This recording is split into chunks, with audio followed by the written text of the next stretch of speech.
성부와 성자와 성령의 이름으로 아멘. 우리 주 예수 그리스도의 은총과 하느님의 사랑과 성령의 친교가 여러분 모두와 함께 또한 사제의 영과 함께 3개월 만에 뵙는 것 같습니다. 네, 다시 한번 초대해 주셔서 감사드리고 이제 부활이 곧 임박해 있습니다. 오늘 사순제 5주일 그리고 다음 주에는 성주간이 시작되는 주님 순환 성지주일입니다. 이제 2주 남은 사순식이 잘 보내시면서 부활을 기쁘게 잘 맞이하셨으면 좋겠습니다. 그리고 오늘 미사 중에는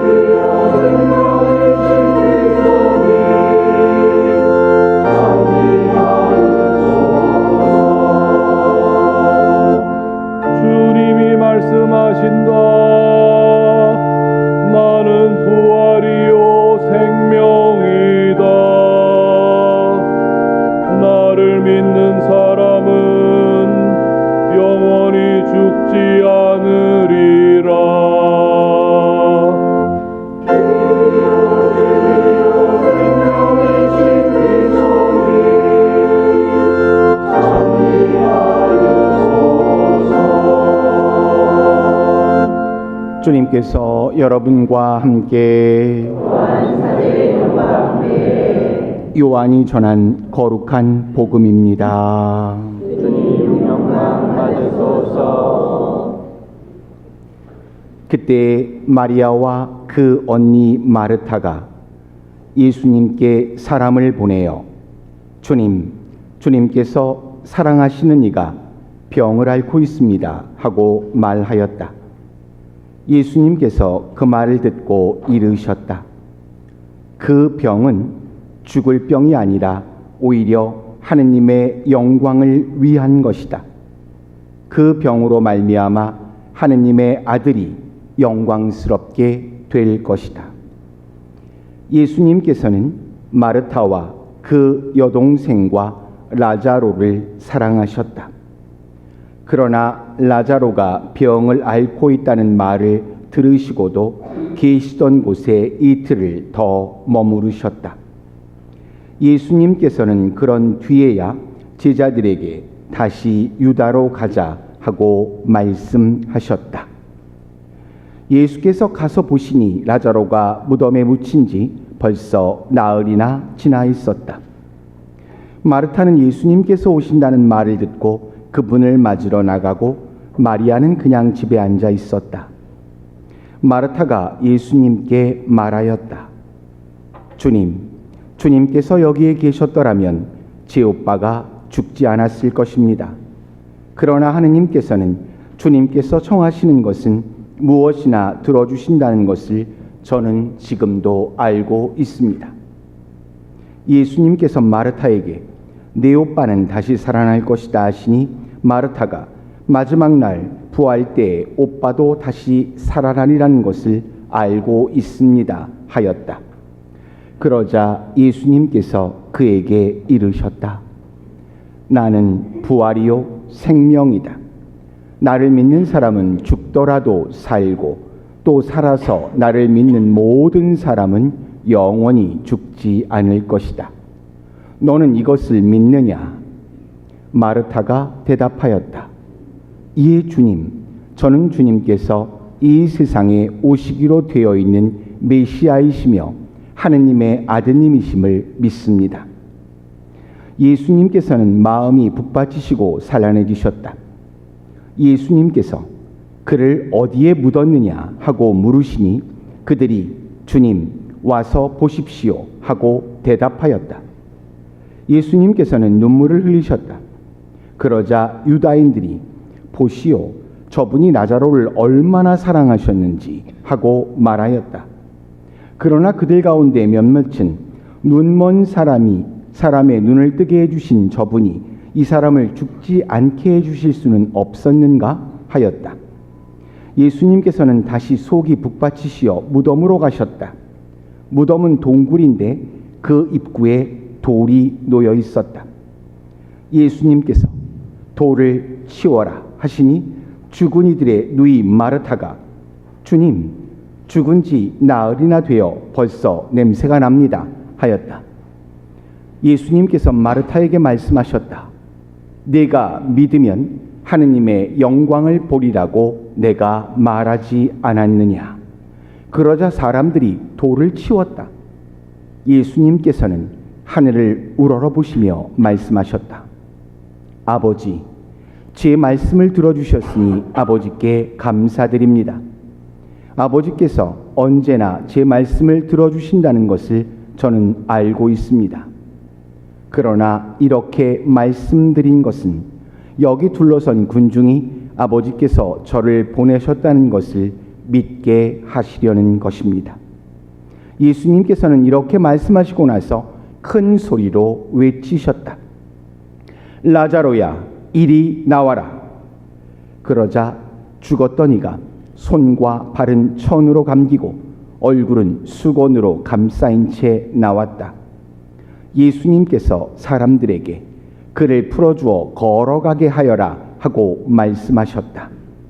마리아에게 갔다가 예수님께서 하신 일을 본 유다인들 가운데 많은 사람이 예수님을 믿게 되었다. 주님의 말씀입니다. 그리스도님 감사합니다.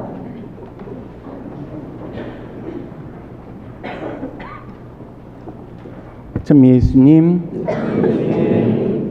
잘 지내셨습니까? 네.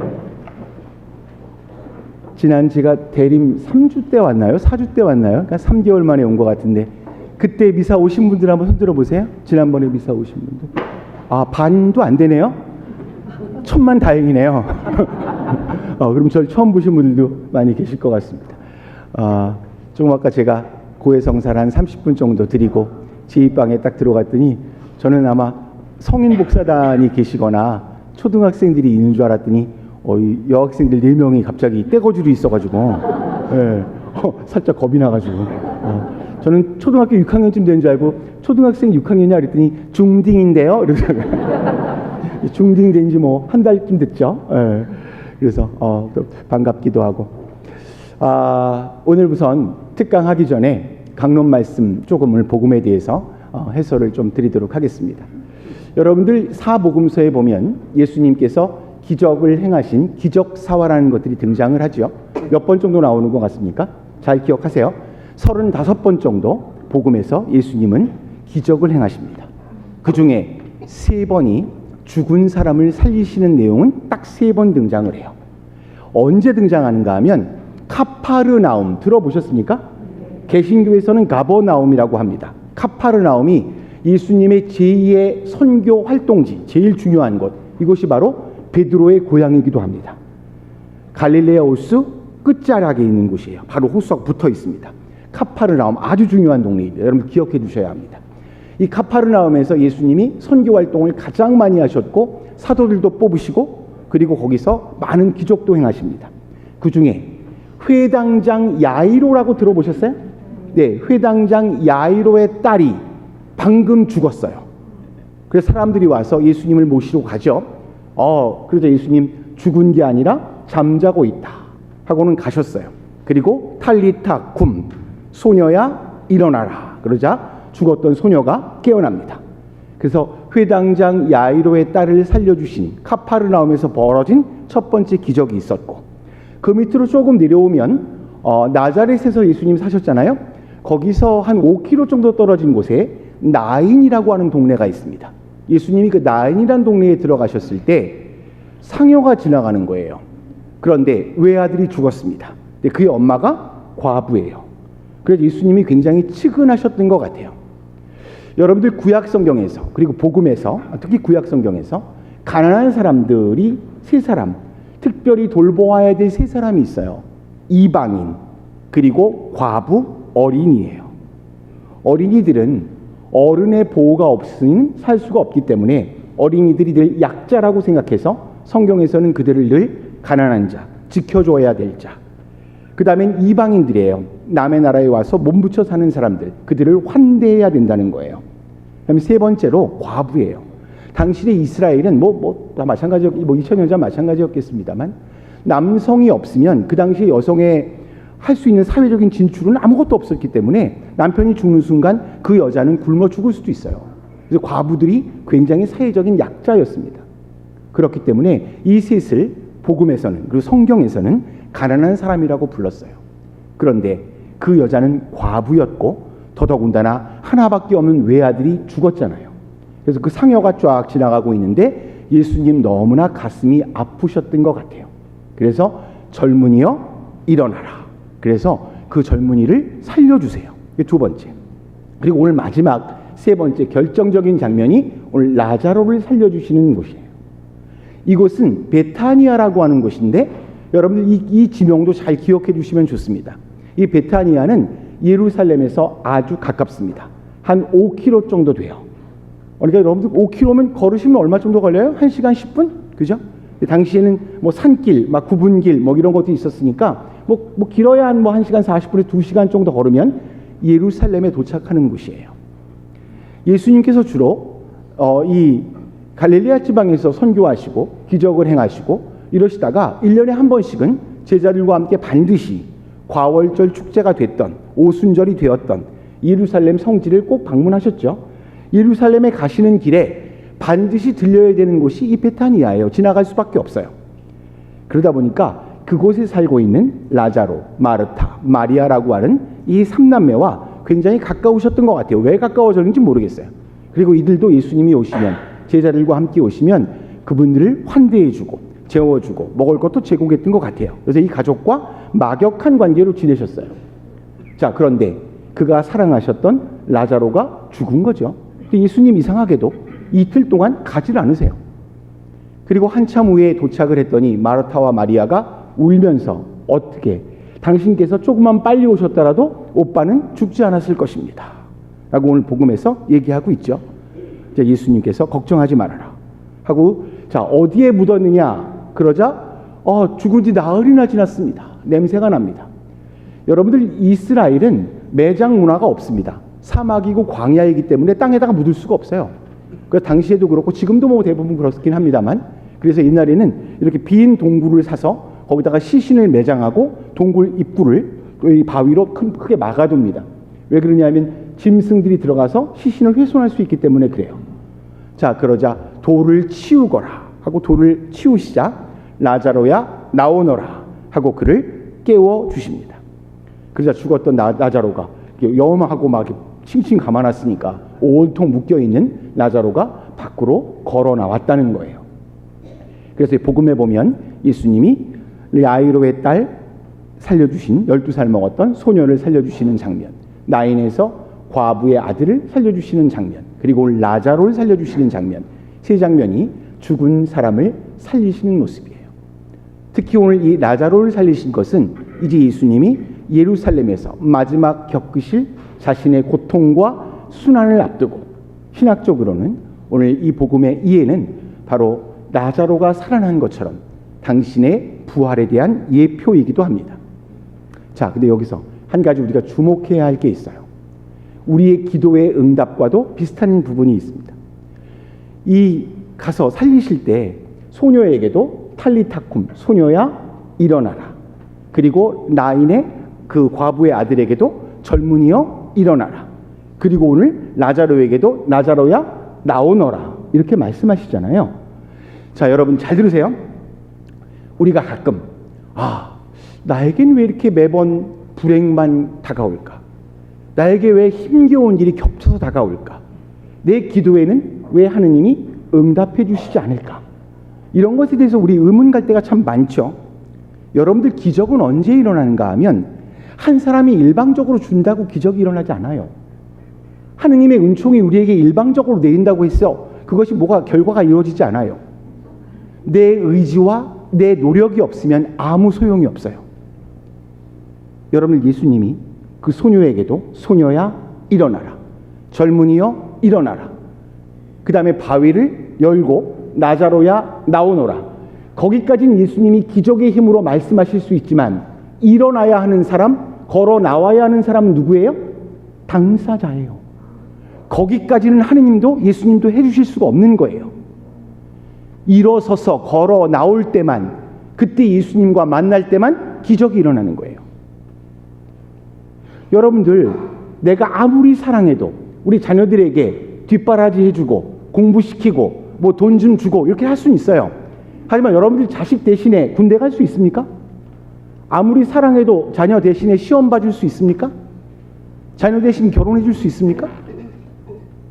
결국은 뒷바라지 하는 데까지가 내 몫이에요. 결국은 스스로 일어나야 하고 스스로 나와야 하고 스스로 뛰어들어야 해요. 그건 개인의 몫이에요. 그래서 왜 내 기도에는 응답이 없지? 왜 내 신앙생활은 이렇게 힘들지? 나의 하루하루의 삶은 왜 이렇게 벅차지? 그래서 원망하고 그러지 마세요. 나는 아직 뭔가 일어서지 못하고 있고 늘 누군가의 눈치를 보고 있고 내가 40, 50이 되었는데 아직도 내 인생에 책임질 줄 모르고 늘 누군가에게 상의해야 하고, 그러면 여러분들은 늘 내 인생의 주인이 아니에요. 노예로 사는 거예요. 그러니 무슨 기쁨이 있고 삶의 희망이 있고 뭐가 좋겠어요?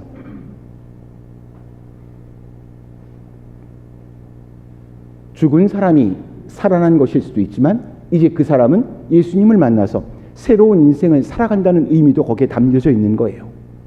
뭐가 있을 때? 바로 예수님의 그 음성과 내 의지가 함께 만났기 때문이에요.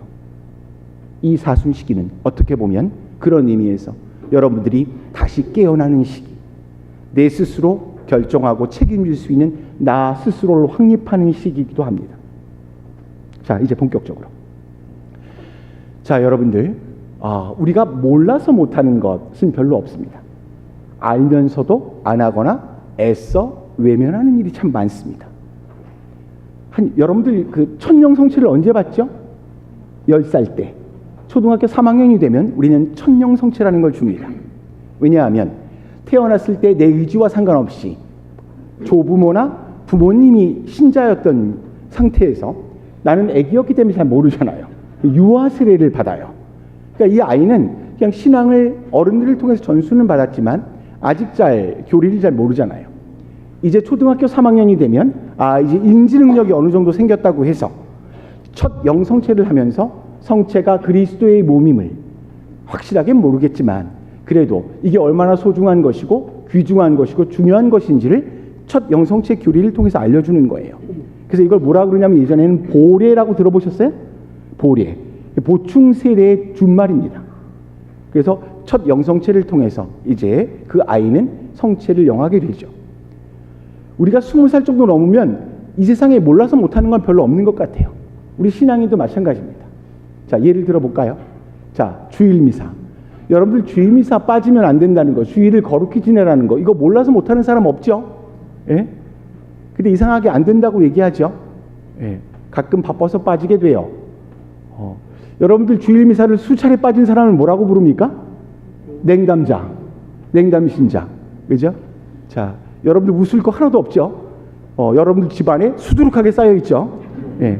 어느 집안이나 내 남편이건 내 자녀건 내 며느리건 내 손자건 지금 징글징글하게 말들 안 듣고 그렇게 성당 가자고 협박해보고 뭐 해봐도 안 들어먹고, 그죠? 고해성사 지금 그렇게 보라고 그래도 내가 왜 봐야 되냐고 그러고 내 인생 내가 알아서 살겠다고 그러고 막 그러지 않습니까? 남의 일 아니에요. 우리 어느 집이나 한두 명씩 다 냉담신자, 냉담자들 있습니다. 그거 몰라서 못할까요? 자, 근데 냉담의 이유가 있어요. 자, 한 10% 정도는 왜 냉담하십니까? 물어보면 한 10%는 신부님이나 수녀님이나 상임위원이나 구역장, 반장이나 단체장이나 신앙생활 할 때 상처받아서 그때 되게 모욕적이어서 나를 되게 무한주어서 제가 신앙생활 못하겠습니다. 그래요. 한 10% 되는 것 같아요.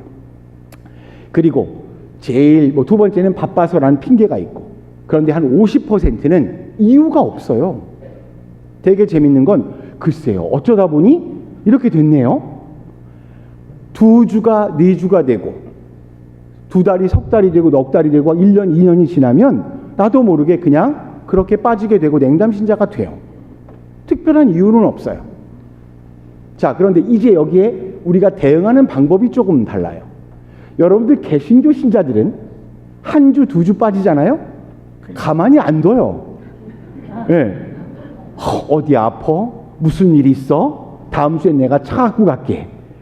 그러면서 매주 찾아가고 전화하고 하면서 정말 관심을 가져요. 한 두 주 빠지면 떼거지로 찾아와요. 거의 협박 수준이에요. 안 가면 큰일 날 것 같아요. 자, 그런데 우리 신자들은 누가 빠졌는지, 누가 안 나오는지 전혀 관심도 없고 그래요. 여러분들, 사람은 뭐가 명분이 좀 있어야 뭔가 좀 움직이거든요. 예.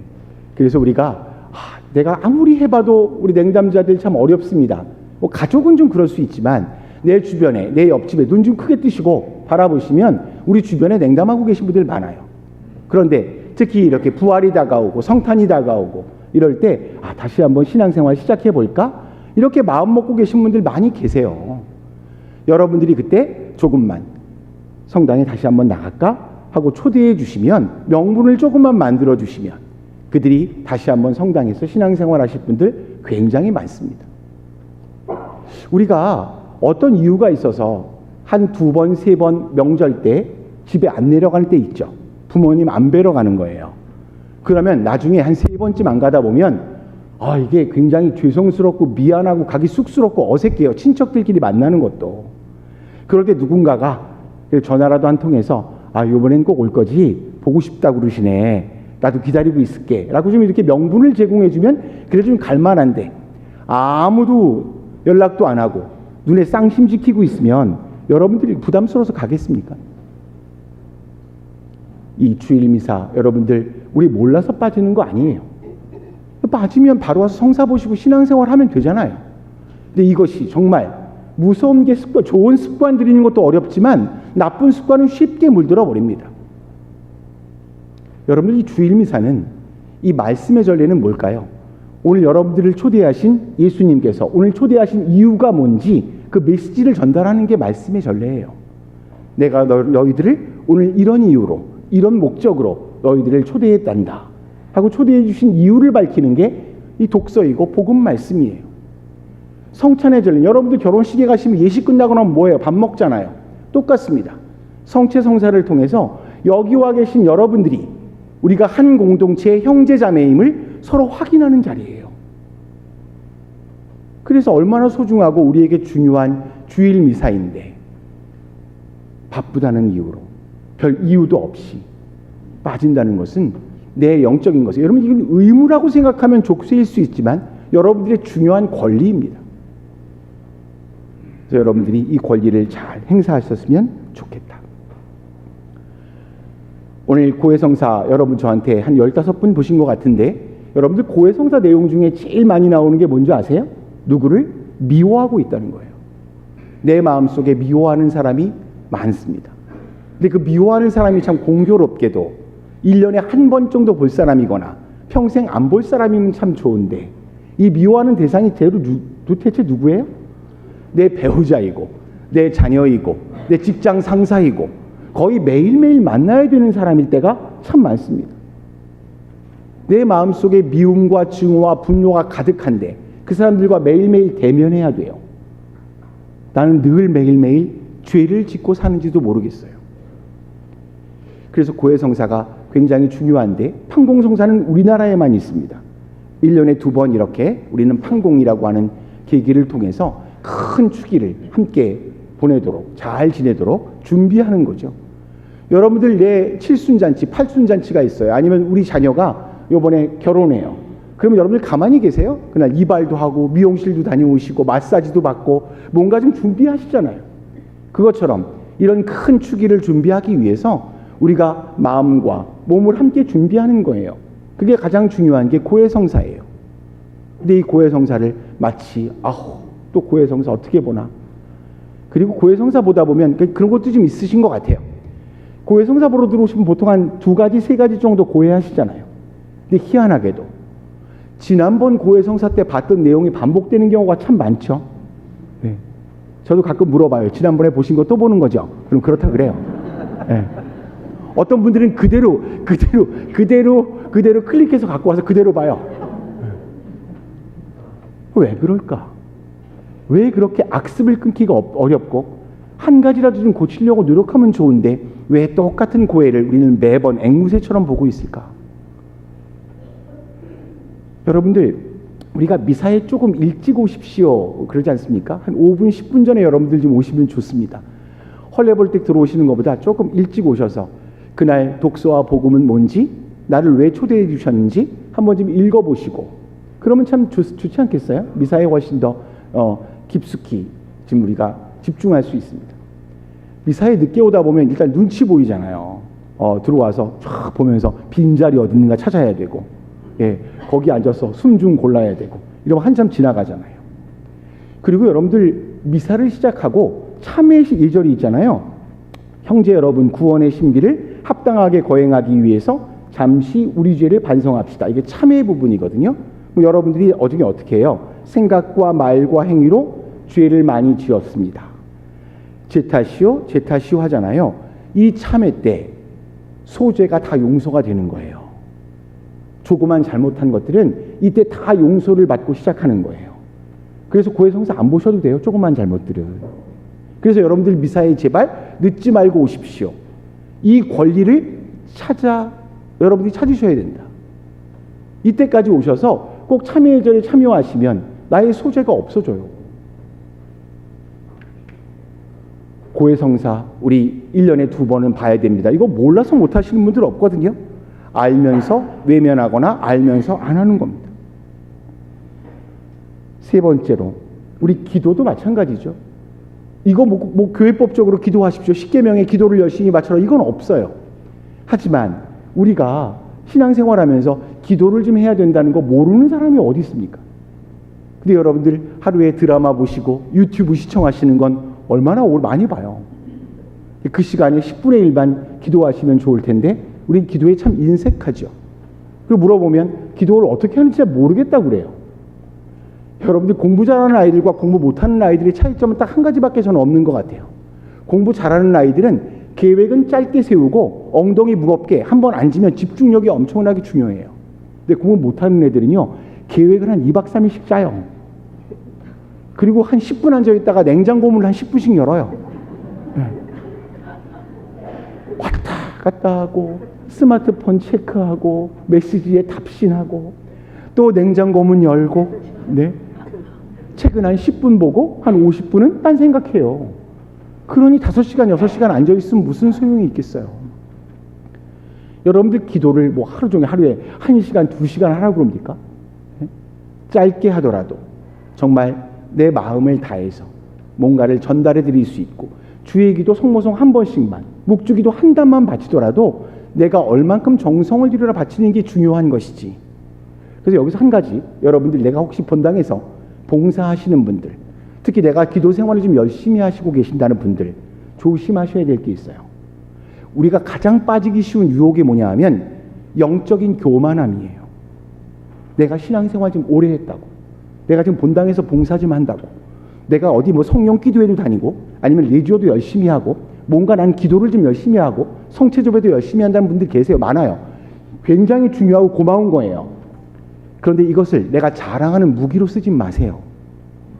그렇지 못한 사람들에게 자꾸 손가락질하고 당신은 신자 같지도 않다고 그러고 뭐 가르쳐 주려고 그러고 막 이러면 상대방들이 얼마나 위축되고 그래서 좋은 모습으로 비치기 어려울 수 있죠.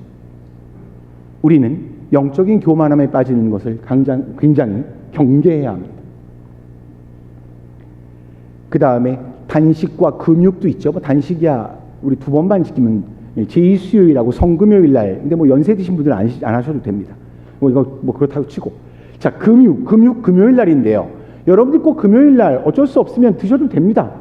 일부러 꼭 찾아서 나는 이날 꼭 고기를 먹고 말 거야. 그러지 마시고. 네. 딴 날 먹으면 되는데 그날 꼭 가서 나 오늘 고기를 안 먹으면 죽을 것 같아. 그러지 마세요. 네. 대신 내가 뭐 어쩔 수 없이 구내식당에 갔는데 반찬으로 나왔어요. 어쩔 수 없잖아요. 아니면 우리 팀이 전부 다 회식을 하러 갔는데 어쩔 수가 없잖아요. 고기를 먹으러 간다는데. 뭐 이럴 때는 맛있게 드시고 그러면 딴 날 하루 지키지 않으시면 돼요. 그리고 금육 지키라는 게 뭐 고기 한 번 안 먹으라는 게 중요한 게 아니라 그렇게 내 열정을 좀 발휘하고 그렇게 남은 돈으로 뭔가 좀 어려운 곳에 도움을 좀 주라는 거예요. 그 자선의 의미가 더 큰 것이지 단순히 하루 뭐 안 먹고 이러는 게 뭐 중요하겠어요. 그리고 고기 먹지 말라니까 그날 오늘 참치회를 먹고 말 거야. 그럼 무슨 의미가 있습니까? 마지막으로 우상 숭배에 빠지지 말라. 다른 신을 섬기지 말아라. 이건 굉장히 중요한 십계명에도 들어있고 성경에 보면 하느님께서 특히 구약 성경에서 하느님이 웬만큼 이스라엘 백성이 잘못을 해도 대부분 눈 감아주시거나 용서해 주시는데 하느님이 끝내 용서해 주시지 않고 분노해 주시는 일이 있어요. 그게 바로 우상 숭배에 빠졌을 때예요. 자, 여러분들 현대력으로 넘어오면 여러분들 우상 숭배가 뭡니까? 점보로 다니시는 거예요. 예? 오늘의 운세에 미쳐 있는 거예요. 예? 아싸, 오늘 운세가 어떻게 되나? 하고 인터넷 뒤져가지고 그래 좋아 오늘 뭔가 행운이 있을 것 같아. 예. 복권이나 하나 살까? 예.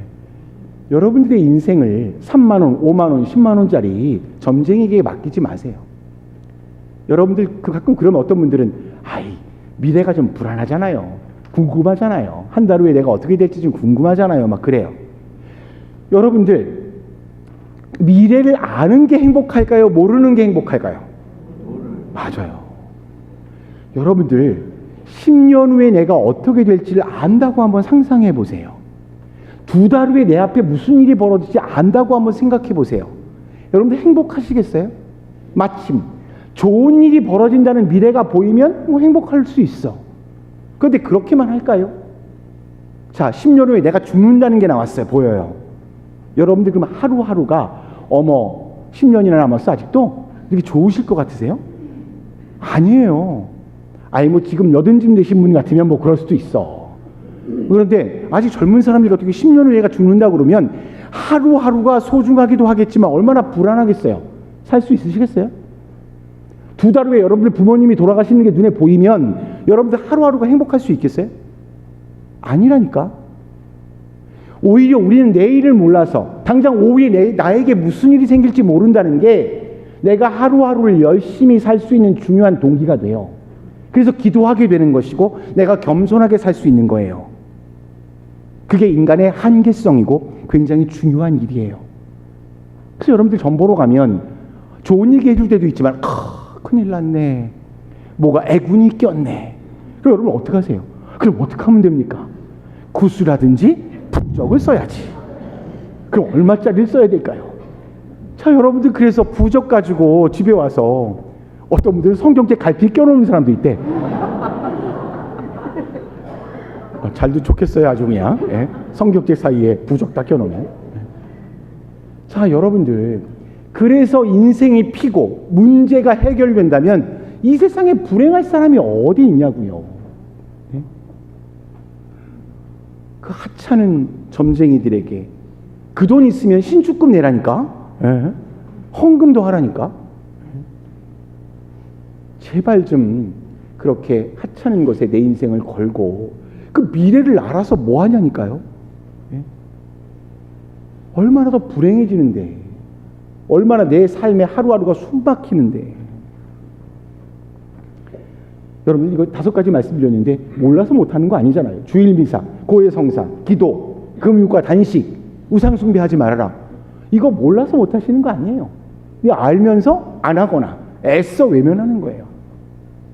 여기서 다 자유로우신 분들 계시면 감사한 부분입니다. 자, 우리 이런 부분에 대해서 좀 더 고민해보고 사순시기가 어떻게 보면 나의 이런 부분이 있었다면 반성하고 다시 주님께 되돌아가는 시기가 되셨으면 좋겠습니다. 여러분들 어떤 사람이 있어요. 그 사람은 머리부터 발끝까지가 온통 장점투성이고 어떤 사람은 온통 단점만 있는 사람이 있겠습니까? 그런 사람은 없어요. 다 장단점이 이렇게 있죠. 그런데 내가 그 사람을 바라볼 때 나하고 관계성이 아주 좋아요. 나한테 아주 잘해요. 나하고 친해요. 내가 잘 좀 챙겨주고 싶은 사람이에요. 늘 봐도 이뻐요. 그러면 그 사람은 내 눈에는 장점만 보이는 거예요. 단점이 있어도 그냥 묻어주고 싶어요. 그런데 꼴보기 싫은 사람이 있어요. 예? 죽도록 미워요. 주는 것도 없이 그냥 미워요. 아무 이유도 없어. 그런 사람은 좋은 말을 해도 위선적인 것 같고 뭔 행동을 해도 다 위선적인 것 같고 그저 단점만 보이는 거예요. 여러분들 이게 바로 우리 마음에 한번 내 마음을 들여다봐야 될 거예요. 그 사람이 문제가 있는 게 아니라 그 사람을 바라보고 있는 내 눈이 문제고 내 가치관이 문제고 내 마음이 문제인 거예요. 이걸 바로 잡아야죠. 그렇지 않으면 내 마음속엔 그냥 나하고 아무 관계도 없는데 혹은 관계가 있더라도 그도 잘하는 게 있는데 그저 욕하고 그저 반대하고 이렇게 바라볼 수 있다는 거예요. 나에게 책임이 있어요. 여러분들 우리 어떤 사람은 저 사람 잘생겼는데 저 사람 엄청 예쁜데 우리 가끔 그런 느낌 갖고 얘기도 하잖아요. 자, 여러분들 전반적으로 봤을 때 잘생기고 예쁜 사람들이 있죠. 그런데 눈썹, 눈, 코, 귀, 입 하나씩 뜯어보면 어디 하나는 다 괜찮게 생겼어요. 예? 붙여놨는데 이상할 수는 있어도 어쨌든 하나씩 뜯어보면 정말 괜찮아요. 눈썹, 눈, 귀, 코, 입 다 붙여놨는데 정말 그래도 다 이상하다. 죽어야 돼요. 자, 여러분들 우리가 정말 그렇게 장점만 있는 사람, 단점만 있는 사람 없습니다. 그렇다면 거꾸로 얘기해서 여러분들 어떤 사람에겐 인생의 행운이 계속 오고 어떤 사람에겐 인생의 불행만 계속 올까요? 그렇지 않습니다. 그런데 가끔 불행은, 어려움은 겹쳐서 올 때가 있어요. 그럴 때 속상하기도 하고 당혹스럽죠. 갑자기 남편이 실직했는데 큰아들이 다쳤어요. 또 어머니까지 쓰러지셨어요. 이런 일이 막 두석 달에 계속 찾아오면 정말 죽고 싶은 심정일 수 있어요. 인생을 살다 보면 이렇게 큰 어려움이 겹쳐서 올 때가 있죠. 하느님이 원망스럽기도 하고 해결책이 아무것도 없기도 하고 긴 터널 속에서 정말 암흑 속에 살고 있는 것 같은 느낌이 들 때도 있습니다. 그리고 또 어떨 때 나에게 갑자기 행운도 있고 승진도 하고 월급도 오르고 우리 아이가 뭐 좋은 대학에도 들어가고 막 좋은 일이 겹쳐서 올 때도 있어요. 자, 이럴 때 우리가 대처해야 되는 반응이 있어요. 여러분들 내 인생에 좋은 일이 많이 생기고 기쁜 일이 생겼을 때 우리 어떻게 해야 돼요? 우리는 그럴 때 막 자랑하고 싶어져요. 다른 사람 만나서 자식 자랑하고 싶고 돈 자랑하고 싶고 막 뭐 하고 싶어요. 제발 그러지 마세요. 나에게 좋은 일이 많을 때 감사할 줄 알아야 하고 겸손해질 줄 알아야 해요. 그때 막 떠벌리고 다니고 막 자랑하고 싶어서 우리 애가 서울대 갔네. 예? 우리 남편이 이사가 됐네. 우리 딸이 요번에 좋은 데로 시집 가네. 좀 하고 싶어도 입 좀 좀 가무셔야 돼요. 예? 딴 집은 지금 속상한 일이 굉장히 많은데 가서 불난 집에 부채질하는 것도 아니고 나에게 좋은 일이 생겼을 때 좀 겸손해질 줄 알아야 해요. 자, 이 사순 시기가 어떤 시기인가? 자, 이제 결론을 말씀드리겠습니다. 아까 말씀드린 것처럼 내 마음속에 미움과 분노와 증오가 가득할 때 누군가에 대한 결코 내가 행복해질 수 없죠. 자, 이것을 좀 지워버리려고 하는데 그리고 가끔 어떤 분들 이런 분들 계세요. 성당에 다니면서 교회에 다니면서 제일 힘든 게 뭐냐 하면 신부님 내가 너희를 사랑한 것처럼 너희도 사랑하여라 라고 하는 이 계명이 자기는 너무너무나 버겁고 힘들다는 거예요. 들을 때마다 머리로는 이해가 가지만 가슴으로 받아들이기가 힘들고 너무 어려워서 신앙생활이 늘 자기는 죄인이 된 것 같고 이 계명 때문에 죽겠다는 거예요. 그러실 수 있을 것 같아요. 여러분들 용서와 사랑이라고 하는 단계로 넘어가기 위해선 그 전 단계가 필요해요. 마치 우리가 운동하러 갔을 때 준비 운동이 필요한 것처럼 뭔가가 다 전식이 필요하고 뭐가 다 필요하지 않습니까? 바로 뛰어넘어갈 수는 없는 거예요. 용서와 사랑 전 단계가 있어요. 그게 바로 이해와 화해예요.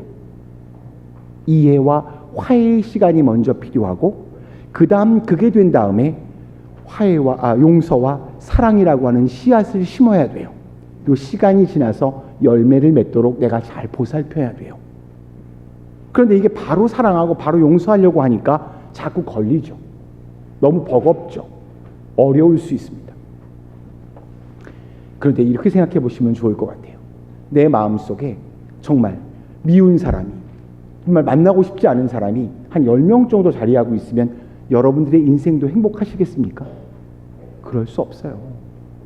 그들과 매일매일 만나면서 어떻게 내 마음에 평화가 있고 행복할 수 있겠습니까?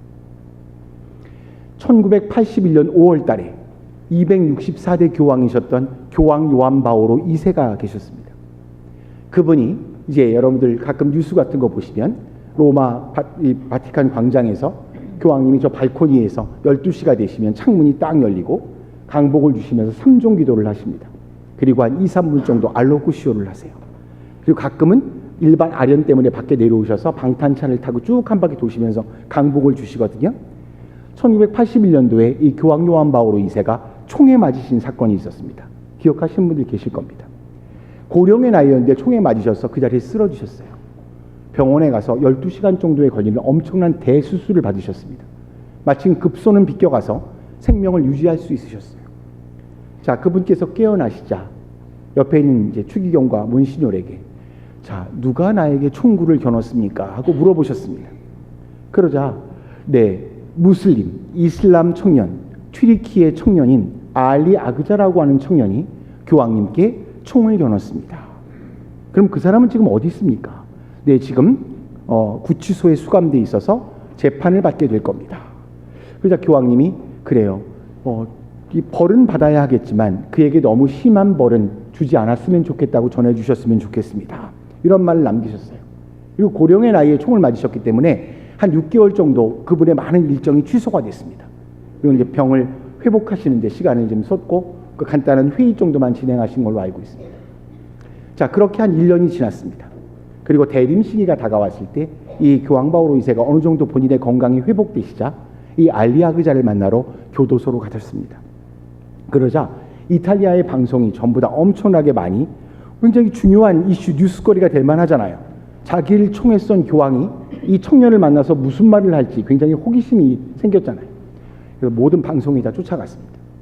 자, 그와 한 10분 정도 이렇게 독대를 하신 후에 그 마지막으로 나오시면서 철창 안에 있는 알리아그자의 손을 교황님이 잡아주시면서 자, 이제 제가 떠나면서 당신을 이 시간으로 용서하기로 했습니다.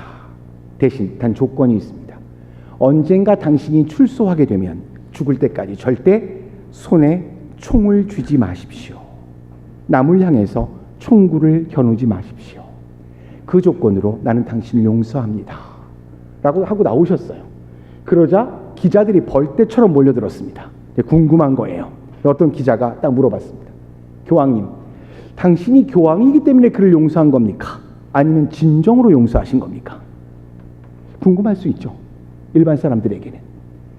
25억의 전 세계 가톨릭 신자들의 수장인 교황이기 때문에 내가 그런 제스처를 취한 것인가? 아니면 진짜로 그를 용서한 것인가? 궁금할 수 있어요, 사회는. 그러자 교황님이 이렇게 말씀하셨습니다. 나라고 왜 그가 밉지 않았겠습니까?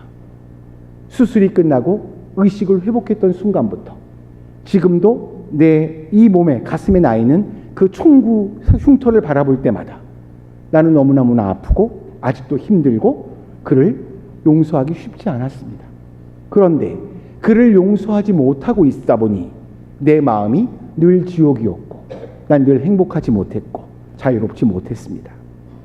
오늘 그를 용서하고 나오는 이 순간 나는 오랜만에 참된 평화와 자유를 느낍니다. 라고 말씀하셨다고 합니다.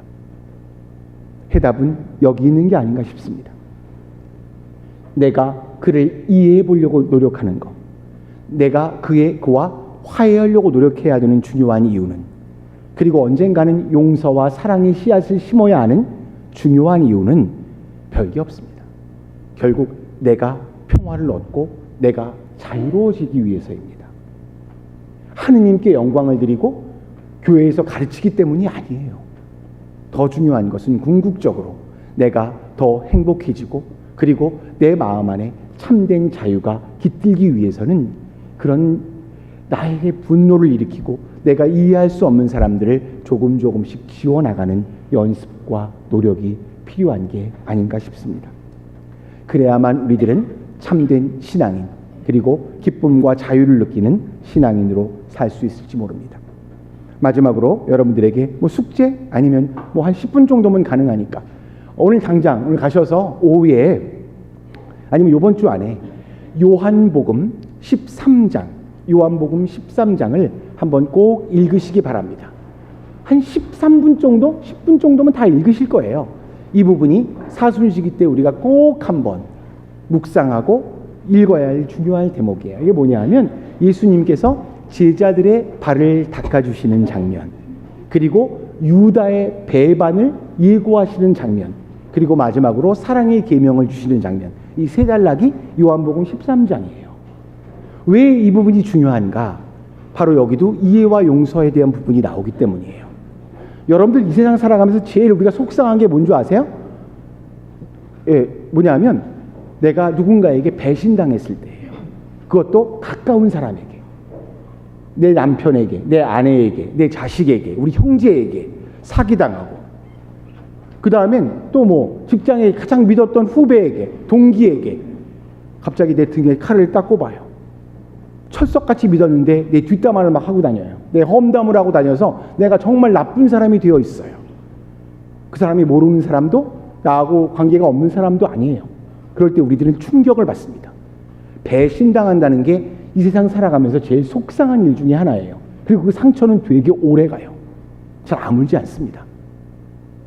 자, 그런데 예수님께서 12제자의 발을 닦아주시면서 오늘, 그리고 식사를 함께 하시면서 오늘 이 중에 너희 중에 한 사람이 나를 배반할 것이다 고 예고하시잖아요.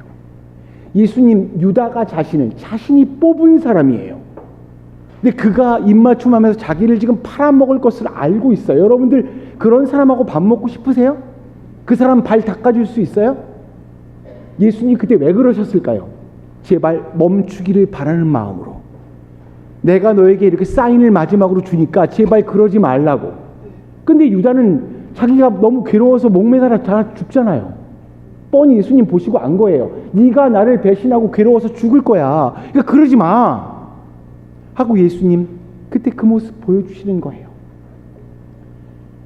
자신도 지금 죽음의 길로 한 걸음 한 걸음 걸어가시는 그분께서 제자들의 발을 닦아주시고, 그리고 자신을 배반할 그 사람을 어떻게든 기회를 주시며 용서하기를 청하시는 그분의 모습, 그리고 서로 사랑하라는 계명을 새롭게 주시는 이 부분이 우리가 성주간, 그리고 이 부활 5주간을 마무리하면서 부활을 맞이하기 전에 꼭 마지막 한번 읽어보시고 묵상해야 할 중요한 과제입니다. 잘 보시면 좋겠습니다. 정리하면 미움과 증오의 대상과 화해와 이해를 통해 용서를 청하는 시기가 이 사순시기이고, 이해와 화해를 바탕으로 새로운 희망의 씨앗을 심고 우리의 평범한 일상 안에서 감사의 마음을 회복하는 시기, 이 시기가 남아있는 2주간의 사순시기가 아닌가 싶습니다. 여러분들 늦지 않았습니다. 이제 이 가장 중요한 우리가 2주를 잘 보내고 행복하고 기쁜 부활을 잘 맞이하셨으면 좋겠습니다. 잠시 묵상하시겠습니다. 감사합니다.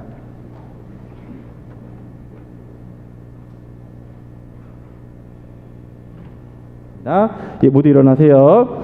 우리 신부님 오늘 특강 재밌으셨죠? 네. 또 유익한, 이제 언제 다시 올지 몰라요. 그래서 오늘 이렇게 좋은 시간 만들어주시면 감사하면서 감사의 인사드리겠습니다.